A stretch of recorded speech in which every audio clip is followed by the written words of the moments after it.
দেখেন, কথা বলার অনেক কিছু আছে, কিন্তু কিছু বলে লাভ নেই। আমরা বাঙালি, আবেগে বিশ্বাসী। স্বাধীনতার পর থেকেই, স্বাধীনতার আগে 52, 71, 51, 91 অনেক আন্দোলন গেল। সব আন্দোলনে তো ভূমিকা কাদের ছিল? ছাত্রদের, এই দেশের জনগণের। কিন্তু স্বার্থ যখন হাসিল হয়ে যায়, তখন সে ক্ষমতা চলে যায় দুর্নীতিবাজদের কাছে, সে ক্ষমতা চলে যায় যারা ক্ষমতার অপব্যবহার করে তাদের কাছে। গরিবের হক মেরে খায়, গরিবের জায়গা সম্পদ দখল করে খায়, তাদের হাতে দেশটা চলে যায়।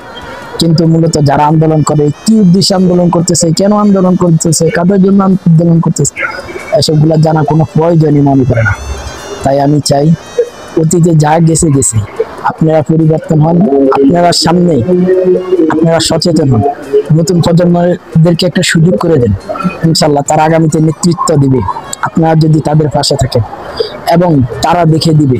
ছাত্ররা এতদিন ভূমিকা পালন করে গেছে, নেতৃত্ব দিয়ে গেছে, কিন্তু তারা কখনো ক্ষমতা নেয়নি, ইলেকশন করেনি, কখনো ক্ষমতার অপব্যবহার করেনি, ছেড়ে দিস। এখন আর ছাড়বে না, এখন ক্ষমতা তারা তাদের হাতে নিয়ে নিচ্ছে। ইনশাল্লাহ আপনারা পাশে থাকেন, ইনশাল্লাহ সফলতা আসবে, নো টেনশন। আপনারা এবার শুধু আপনারা অপেক্ষা করেন, ইনশাল্লাহ এই ছাত্র জনতা এই দেশকে পরিবর্তন করে দিবে। এনসিপি একটা ভালো দল, আমি বলবো না আপনারা এনসিপি করেন, কিন্তু আপনারা আপনাদের বিবেক দিয়ে করেন, যে দলই করেন।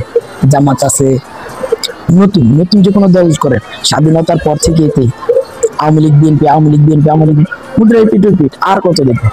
ছেড়ে দেন না তাদেরকে, নতুন করে কাউকে খুঁজেন, যে আসুক নতুন করে কাউকে খুঁজুন, ভাবুন, মাথায় ঢুকেন।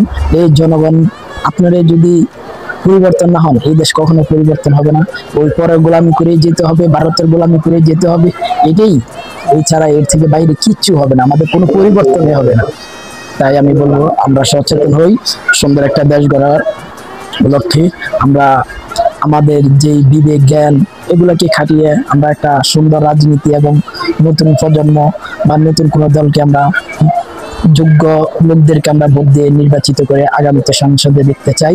পুরনো কোনো স্বৈরাচারকে আমরা এই ক্ষমতায়, এই সংসদে আর দেখতে চাই না। আপনার কি সবাই একমত?